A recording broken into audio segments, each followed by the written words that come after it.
नमस्कार मित्रों। मध्यकालीन इतिहास में एक कैरेक्टर हो गई है गन्ना बेगम। दोबारा सुनिए, गन्ना बेगम। मुझे नहीं पता कि उस कैरेक्टर के बारे में मैं क्यों बात कर रहा हूं। शायद जो चीज उसके चरित्र में मुझे बहुत अच्छी लगी, जिसने मुझे बहुत प्रभावित किया, वो ये है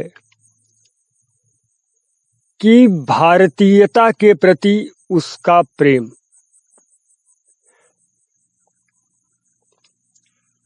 भारतीयता के प्रति उसका प्रेम। हालांकि वो ईरानी मूल की थी, मूलतः उसका जो वंश वृक्ष है मूलतः ईरान से संबंधित है। लेकिन भारत के प्रति जो प्रेम, भारतीयता के प्रति जो प्रेम और जो निष्ठा उसमें देखने को मिली, उसने मुझे अभिभूत कर दिया। और अंत में इस निष्ठा की कीमत उसे अपने प्राणों से चुकानी पड़ी। बहुत प्रभावित किया इस कैरेक्टर ने, मुझे बहुत प्रभावित किया।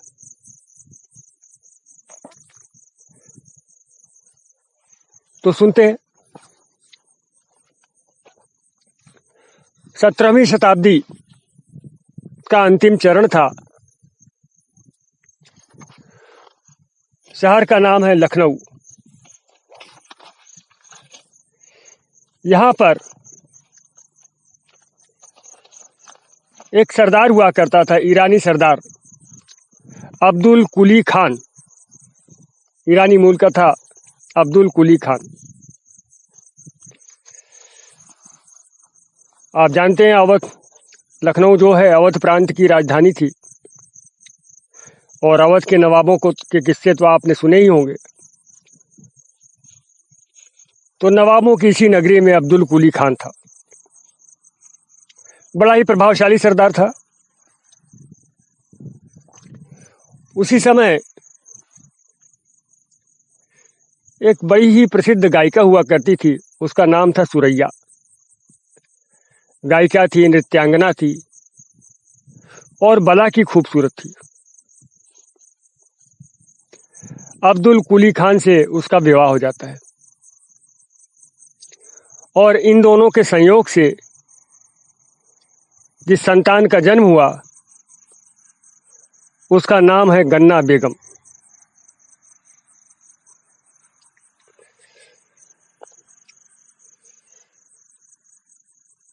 बचपन से ही गन्ना बेगम बहुत खूबसूरत थी, जन्म से ही। लेकिन उसका दुर्भाग्य कहिए या नियति कहिए, जन्म के कुछ समय पश्चात ही अब्दुल कुली खान की मृत्यु हो जाती है। अब ये माँ बेटी दिल्ली चली आई। दिल्ली किस लिए आई? इसलिए क्योंकि दिल्ली में भी अब्दुल कुली खान का एक घर हुआ करता था। और लखनऊ तो अवध की राजधानी थी, लेकिन दिल्ली तो भारत की राजधानी कहलाती थी, मुगल सत्ता का केंद्र थी। तो दिल्ली आ गए लोग। और इसकी माँ ने, मतलब सुरैया ने, गन्ना को बचपन से ही नृत्य और संगीत की शिक्षा देनी शुरू की।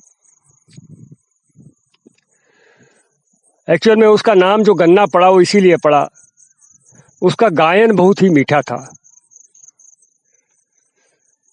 जैसे जैसे गन्ना बड़ी होती गई उसका रूप खिलता गया, निखरता गया। कहते हैं जब वो पान खाती तो पान की पीक उसके गले से नीचे उतरती हुई दिखती थी। इतनी स्वच्छ, इतनी पारदर्शी, और इतनी स्निग्ध थी उसकी त्वचा।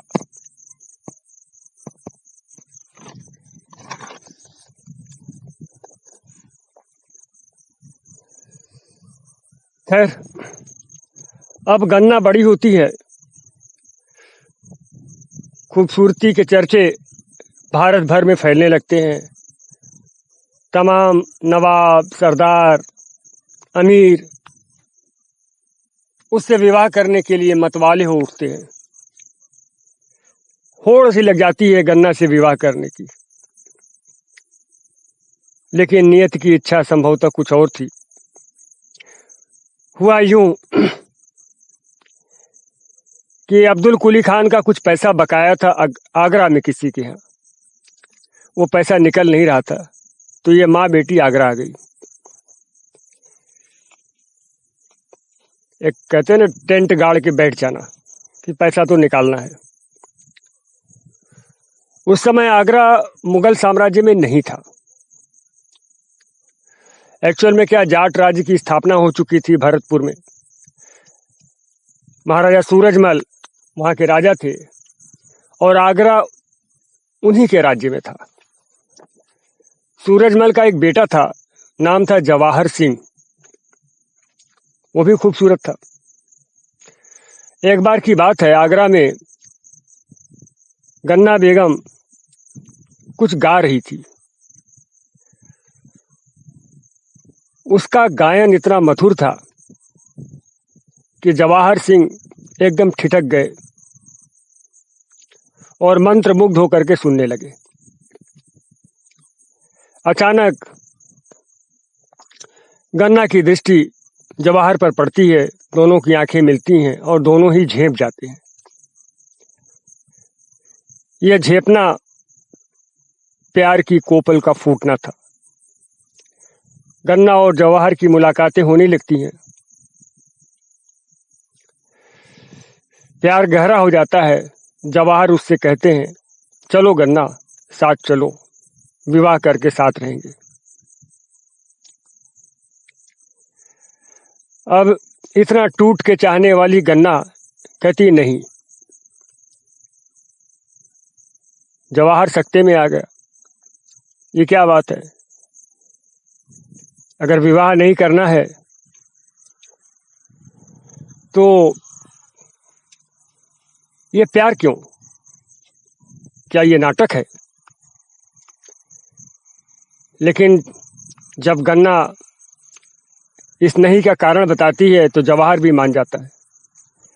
गन्ना कहती है, देखो, अगर तुम्हारे साथ चलूंगी तो लोग क्या कहेंगे? लोग क्या कहेंगे? इल्जाम रखेंगे, उसके चरित्र पर इल्जाम रखेंगे। तो अपनी एक प्लानिंग बताती है। कहती है कि देखो, ऐसा है कि हम लोग फर्रुखाबाद जा रहे हैं। वहां पर अहमद खां बंगश करके था,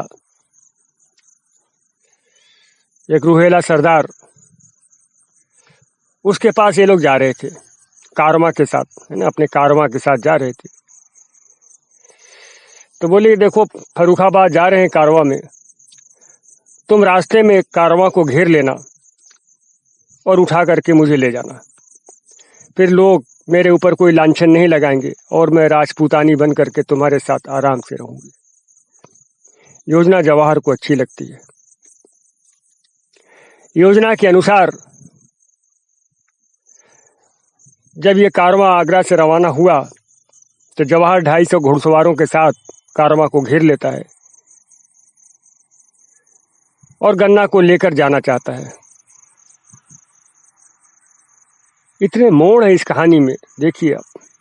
सब कुछ ठीक चल रहा है, लेकिन मोड़, जैसे लग रहा है गन्ना के जीवन की जो घटना है वो किसी कुशल कथाकार द्वारा लिखी गई एक कहानी है जिसमें मोड़ ही मोड़ है, मोड़ ही मोड़ है। तो जवाहर गन्ना को लेकर जाने ही वाला है। उसी समय क्या देखता है कि उसके पिता सूरजमल जाट 2000 सैनिकों के साथ उसका रास्ता रोके खड़े हैं। ये क्या? वास्तव में हुआ ये कि सूरजमल को किसी ने खबर कर दिया कि तुम्हारा बेटा जो है इस तरह से एक कारवां लूट करके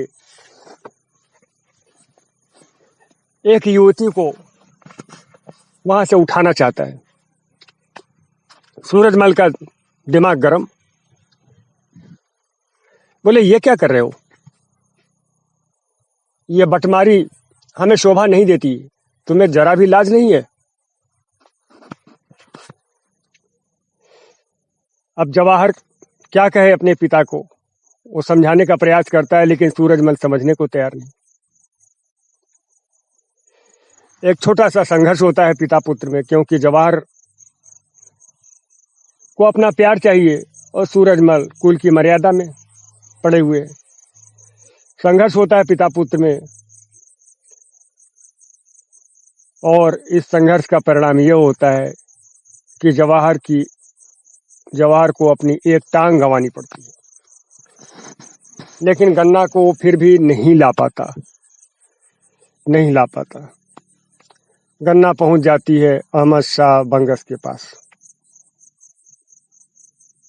ठीक है, अब उस समय दिल्ली का हाल भी देखिए। उस समय दिल्ली में मोहम्मद शाह रंगीले का बेटा अहमद शाह करके वो मुगल बादशाह था। तो एक्चुअल में क्या था, मुगल बादशाह तो बहुत कमजोर हो चुका था। यह औरंगजेब के बाद की बात है। मुगल बादशाह बहुत कमजोर हो चुका था। तो जो क्षेत्रीय शक्तियां थी, अवध के नवाब, खास करके अवध का नवाब, हैदराबाद का निजाम, ये लोग मुगल दरबार को अपने प्रभाव में रखना चाहते थे। अब प्रभाव में कैसे रखते, तो जो महत्वपूर्ण पद थे वहां पर अपने आदमी को नियुक्त करवा देना। तो हैदराबाद का निजाम था गाजीउद्दीन, उसने सोचा कि अपने बेटे शिहाबुद्दीन को मुगल साम्राज्य का मीर बख्शी नियुक्त करा दे। मीर बख्शी का मतलब रक्षा मंत्री। मीर बख्शी नियुक्त करा दे और इस काम में उस सहायता मिलती है उसे सफदरजंग से। सफदरजंग जो था वो वजीर था, तो वजीर का पद ज्यादा बड़ा है मीर बख्शी से। तो सफदरजंग वजीर था और उसको अपने साथ मिला करके इन्होंने अपना समर्थन जुटाया और सफदरजंग के सहयोग से शिहाबुद्दीन मीर बख्शी बन गया। लेकिन इसके बाद मीर बख्शी बनने के बाद शिहाबुद्दीन संतुष्ट नहीं हुआ। उसकी नजर वजीर के पद पर थी। वजीर माने प्रधानमंत्री, वजीर के पद पर थी। और वो एक षड्यंत्र करके वजीर के पद से सफदरजंग को हटा देता है और स्वयं वजीर बन जाता है। तो मतलब ये कि एक पावरफुल शख्सियत शिहाबुद्दीन बन चुका था। अब इतना पावरफुल अगर व्यक्ति है तो भारत की सबसे जो खूबसूरत मानी जाने वाली युवती है उसको प्राप्त क्यों न करना चाहे। और उसने प्राप्त कर लिया। गन्ना की इच्छा अनिच्छा का कोई प्रश्न नहीं। गन्ना शिहाबुद्दीन के हरम में आ गई। लेकिन गन्ना अपने हृदय से, अपने मन से जवाहर का प्रेम न निकाल सकी और शिहाबुद्दीन को कभी भी मन से स्वीकार न कर पाई। एक जबरदस्ती का रिश्ता था जो शिहाबुद्दीन चला रहा था। अब देखते जाइए, मैंने कहा ना इस कहानी में बहुत मोड़ है, और कहानी नहीं है, घटना है, ऐतिहासिक वृत्तांत है, लेकिन इसमें मोड़ ऐसे हैं जैसे किसी कुशल कथाकार ने इसे लिखा हो। तो होता क्या है, पंजाब है ना, अब अगला जो है क्षेत्र है, जो परिदृश्य है पंजाब का है। पंजाब में एक मुगलानी बेगम थी। एक्चुअल में उसका जो पति था उसका नाम था मोइनुल मुल्क। वो पंजाब का सूबेदार था। तो उसकी मृत्यु हो जाती है घोड़े से गिरने से, मोइनुल मुल्क की। तो इसके बाद जो मुगलानी बेगम है, अपने अल्पवयस्क पुत्र की संरक्षिका के रूप में, रिजेंट के रूप में, वो गद्दी पर बैठती है। मतलब गद्दी पर नहीं बैठती, मतलब वास्तविक शक्ति उसके हाथ में आ जाती है, तो पावरफुल हो गई। पंजाब छोटा मोटा नहीं था, बड़ा प्रांत था। आज के पाकिस्तान का पंजाब, आज के भारत का पंजाब, तो बहुत बड़ा इलाका था आज के उस समय के पंजाब में। वहाँ का सूबेदार बहुत पावरफुल माना जाता था। और वो जो पंजाब का जो इलाका था, वो वास्तव में अहमद शाह अब्दाली के संरक्षण में था। मतलब ये कि ये लोग अहमद शाह अब्दाली के संरक्षण में थे और अहमद शाह अब्दाली के गुड बुक के लोग थे। उनके समर्थन के बिना नहीं बन सकती थी। मुगलानी बेगम की एक बेटी थी, उसका नाम था उम्दा। उम्दा हिंदी में कहें तो उत्कृष्ट, तो उम्दा नाम था वो। मुगलानी बेगम चाहती थी कि उम्दा का विवाह किसी तरह शिहाबुद्दीन से हो जाए। क्यों? क्योंकि शिहाबुद्दीन वजीर है। तो अगर मुगलानी बेगम की बेटी की शादी शिहाबुद्दीन से हो जाती तो पावर मुगलानी बेगम का बढ़ता। लेकिन शिहाबुद्दीन को उम्दा पसंद नहीं थी। मुगलानी बेगम ने क्या किया, अहमद शाह अब्दाली के कहते हैं तुरुप का इक्का जो भी हो, वो चला और अहमद शाह अब्दाली के दबाव या प्रभाव में शिहाबुद्दीन को उम्दा से विवाह करना पड़ा। लेकिन बात इतनी ही नहीं थी, विवाह की एक शर्त थी कि जो गन्ना बेगम है वो उम्दा की दासी बनकर रहेगी। देखते जाइए आप, गन्ना बेगम उम्दा की दासी बन के रहेगी। ऐसा हुआ, शर्त मानी गई और गन्ना बेगम को उम्दा की चाकरी करनी पड़ी। तो इस तरह से गन्ना बेगम की दशा दिन पर दिन शिहाबुद्दीन के हरम में खराब होती जा रही थी। लेकिन क्या कर सकती थी, किसी तरह से निभा रही थी। एक दिन गन्ना को पता चला, उसने सुन लिया जैसे भी करके पता चला कि शिहाबुद्दीन जो है जवाहर की हत्या करना चाहता है। अब जवाहर के प्रति गन्ना का प्रेम तो था ही। एकदम वो विचलित हो गई कि कैसे भी करके उसकी जान तो बचानी है। वो किसी तरह से शिहाबुद्दीन की पकड़ से निकल भागी और जवाहर के पास पहुंच गई। उसको सचेत कर दी, बोली देखो तुम्हारी जान का खतरा है, शिहाबुद्दीन तुम्हें मारना चाहता है। उसके सचेत करने से जवाहर की प्राण रक्षा हो जाती है, षड्यंत्र विफल हो जाता है। अब तक सूरजमल जाट की मृत्यु हो चुकी थी, तो गन्ना जवाहर सिंह की पत्नी बनकर आराम से रह सकती थी। गन्ना बहुत खुश थी जवाहर के पास आकर। लेकिन उसे पता चला कि जवाहर ने नाहर सिंह की विधवा पत्नी से शादी कर ली है, मतलब कर ली थी पहले ही। नाहर सिंह जवाहर का बड़ा भाई था। तो नाहर सिंह की मृत्यु के बाद जो उसकी पत्नी थी, तो उस विधवा पत्नी से जवाहर सिंह का विवाह हो गया था। ऐसा कई बार हो जाता था, परंपरा थी। तो उसका विवाह नाहर सिंह की विधवा पत्नी से हो चुका था। अब गन्ना इस चीज को सहन नहीं कर पाई। वो जवाहर के साथ एक स्वाभिमानी पत्नी के रूप में रहना चाहती थी। निकल गई वहां से, उसने नियत की इच्छा वो जवाहर सिंह के यहाँ से निकल गई। अब कहाँ जाए। इस बीच क्या था, ग्वालियर में देखिए, अब परिदृश्य फटाफट चेंज हो रहा है। ग्वालियर सिंधिया रियासत थी।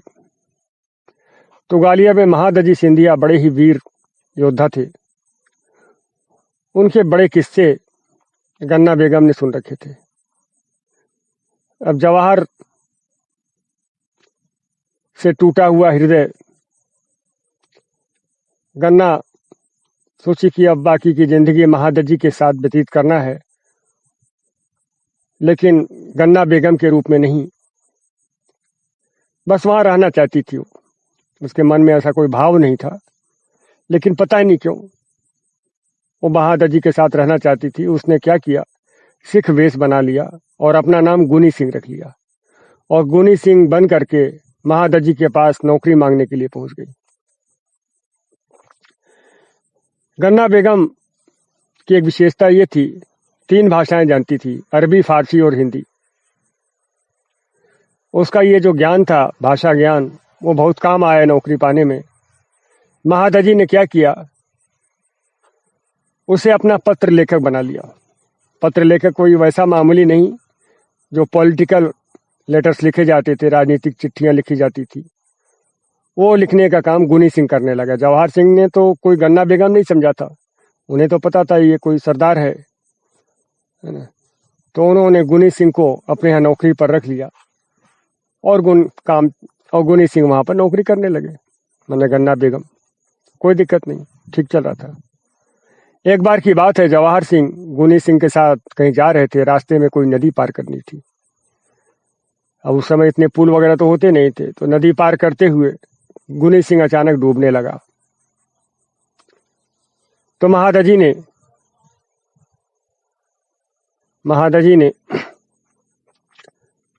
गुनी सिंह को डूबने से बचाया, किसी बाहर निकाला, होश में लाए। अब नेचुरली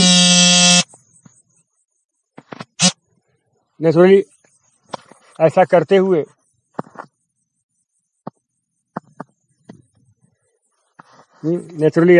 हुए उनको ये पता चल गया कि गुनी सिंह पुरुष नहीं, स्त्री है। लेकिन उन्होंने इस रहस्य को रहस्य रहने दिया, प्रकट नहीं किया। एक और घटना घटती है। एक बार ये लोग पुणे में थे।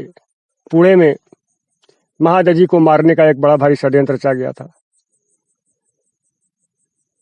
तो गुनी सिंह को उसका पता चल गया, उनका एक गुप्तचर तंत्र था, पता चल गया और उन्होंने न केवल षड्यंत्र को विफल कर दिया, माने गन्ना बेगम ने षड्यंत्र को न केवल विफल कर दिया, बल्कि जो षड्यंत्रकारी थे उनका वध भी करवा दिया। तो इस तरह महादर जी के साथ वो एक प्रकार से आप कह लो जैसे साए की तरह रहना, एकदम उनके प्राण रक्षा करती रहती थी।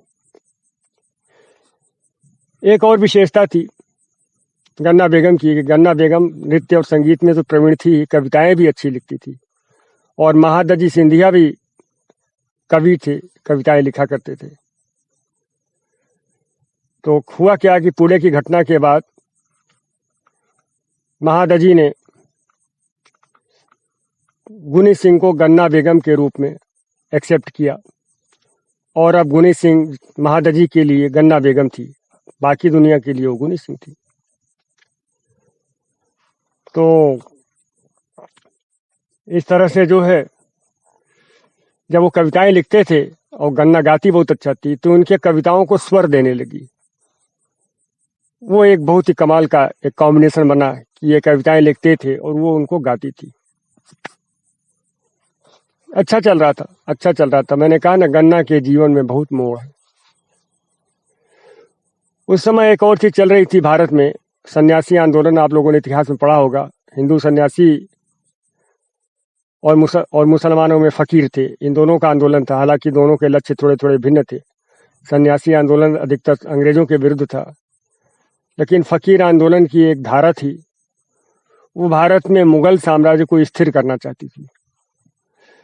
तो हो क्या रहा था कि जो देशी रियासतें थी, जो हिंदू राजा थे, वो मजबूत होते जा रहे थे। जैसे यहाँ पे सिंधिया मजबूत हो गए थे, ऐसे बहुत सारे थे, वो मजबूत होते जा रहे थे। तो जो फकीर लोग थे वो इस बात का प्रयास कर रहे थे कि किसी तरह से हिंदू राजा जो है वो कमजोर पड़ जाएं, जिससे मुगल सल्तनत को, मुगल साम्राज्य को कोई खतरा न रहे, मुगल बादशाह को कोई खतरा न रहे और मुगल साम्राज्य स्थिर हो सके, सशक्त हो सके। तो इसके लिए वो साजिशें भी रचते थे, षड्यंत्र भी करते थे। तो ऐसे ही कोई षड्यंत्र रचा जा रहा था और उसके लिए फकीर, एक मीटिंग थी, वो ग्वालियर के पास नूराबाद में वो मीटिंग बुलाई गई थी। उस मीटिंग में शिहाबुद्दीन भी आया था। एक्चुअल में शिहाबुद्दीन जो था इन फकीरों को स्पॉन्सर करता था। तो इस तरह से शिहाबुद्दीन भी उस मीटिंग में आया था। गन्ना को पता चल गया, गुप्तचर तंत्र था, पता चल गया। तो उसको इस बात का एक प्रकार से आशंका हो गई उसे कि कहीं ऐसा तो नहीं कि ये जो मीटिंग है महादजी के विरुद्ध हो रही हो, और महादजी के विरुद्ध कोई षड्यंत्र हो और गन्ना चुप हो जाए, ऐसा तो हो नहीं सकता था। तो वो क्या करती है, बुर्का पहन करके उस मीटिंग में शामिल हो जाती है। तो फकीर तो थे ही, बहुत सारी बुर्का वाली औरतें भी रही होंगी, तो उनमें उन्हीं तरह से एक औरत ये भी बन करके उन्हीं के समर्थक बन के शामिल हो जाती है। मीटिंग हो गई, जो भी राज उसको मालूम चलना था मालूम चल गया। इसके बाद वो निकलने वाली थी, तभी पता नहीं कैसे शिहाबुद्दीन ने उसे पहचान लिया। शायद उसके पैरों से ही पहचान लिया, उसकी जब पत्नी रह चुकी थी तो पहचान ही सकता है। पहचान लिया कि यह गन्ना बेगम, वो समझ गया कि गन्ना बेगम क्यों आई होगी। उसने गन्ना बेगम को पकड़वा लिया। उसकी तलाशी ली गई तो उसके पास से एक कृपाण निकला। खैर शिहाबुद्दीन ने कहा तो गई हो, अब जाओगी कैसे। उसने दिमाग बना लिया है कि अब आ गई तब ये जा नहीं सकती। उसने रात गुजारने का, गन्ना बेगम के साथ रात गुजारने का प्लान बनाया। मन में लड्डू फूट रहे थे। अब गन्ना बेगम भी क्या कर सकती थी। रात शिहाबुद्दीन उसके साथ गुजारने का जो है स्वप्न देख रहा था। रात आई, शिहाबुद्दीन जो है शराब पीने लगा। इसके बाद किसी काम से वो थोड़ी देर के लिए टेंट से, अपने खेमे से, शिविर से बाहर निकलता है। गन्ना बेगम को इतना सा मौका मिला, गुलाम तो रहे ही होंगे, नौकर चाकर रहे होंगे। उसने कहा पानी, प्यास लगी है, पानी चाहिए। पानी आ गया। उसने छुपा के जहर की पुड़िया रखी थी, पानी में डाली और गट से पी गई। जब बात जवाहर आया तो देखा गन्ना बेगम अचेत पड़ी है, बेहोश। उसे होश में लाने का प्रयास किया गया, लेकिन उसकी चेतना वापस नहीं लौटी, उसकी मृत्यु हो गई।